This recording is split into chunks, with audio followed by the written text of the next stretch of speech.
Well then, after facing a slump in demand for 2 years due to the COVID-19 pandemic, the apparel or the garment sector finally witnessed a demand revival since last year. Well, estimates suggest that the size of the Indian apparel market is set to grow to somewhere between 8.1 to 8.2 lakh crore rupees by 2024-25. Well, experts are also estimating an annual growth of anywhere between 18 to 20% in the sector between 2021-22 and 2024-25. The segment is set to benefit from new stores being opened, changing lifestyles and increasing brand consciousness of consumers. The growth, of course, will directly benefit the companies operating in the garment and apparel making companies, giving investors a chance to invest in this sector. However, the FY24 financial results of these companies for the quarter ending September paint a completely different picture. Why is that? Well, most companies involved in garment making have registered subpar results in the second quarter. One reason for this is a notable demand decline, and along with that, pressures are being seen on the company's profits due to extended EOSS, or better known as end of season sales. Now, a dip in price of raw materials has only offered some respite, and only to some companies. This is why companies like PR Mills, AB Fashions and Lux Industries have seen their profits plummeting despite a slight increase in their overall income.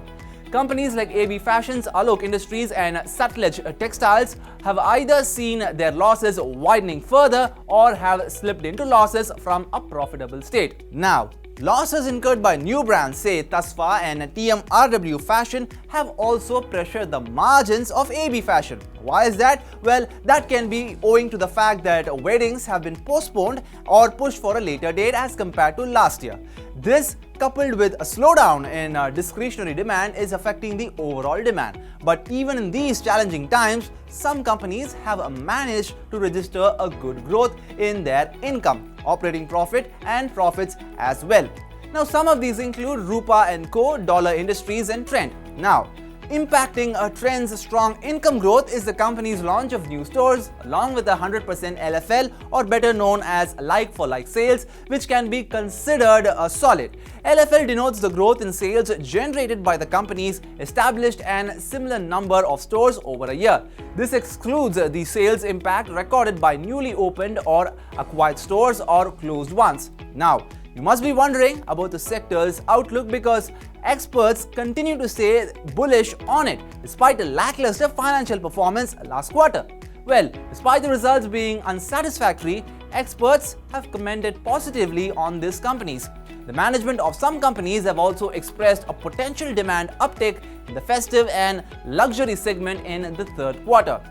Speaking on this, Arun Mantri, the founder of Mantri Finmart, says that the outlook for this sector in the upcoming quarters remains extremely positive. Companies are set to benefit from reduction in their expenses and fall in prices of raw materials. Now, from a long-term perspective, this can also mean a re-rating for many shares. The PLI scheme has been a growth catalyst for this sector, boosting the segment for upcoming quarters as well. As the economy is reviving, Chinese companies might pose a strong competition to domestic companies. However, domestic companies are adeptly meeting export demand along with domestic needs thanks to the support this sector has received from the government. Now, the question here is, if there are chances of demand reviving in the third quarter, which companies in this sector are set to benefit the most? How are valuations and which shares are worth adding to your portfolio? With the exception of a few companies, most companies do not seem to be reasonably valued at the moment except for Arvind Limited and T-Tex Garments. All other companies are trading at a PE of 40x. As per Arun Mantri, from an investment perspective of 6 to 9 months, AB Fashions and Arvind Limited can be pursued.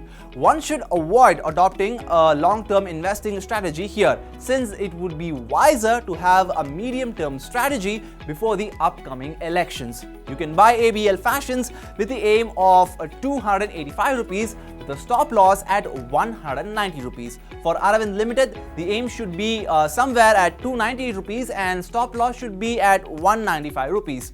Overall, despite garment companies are not displaying good results, there are strong chances of revival during the second half of the financial year on the back of festive season. Hence, from a 6 to 9 month viewpoint, certain companies can be bought with a strict adherence to stop loss.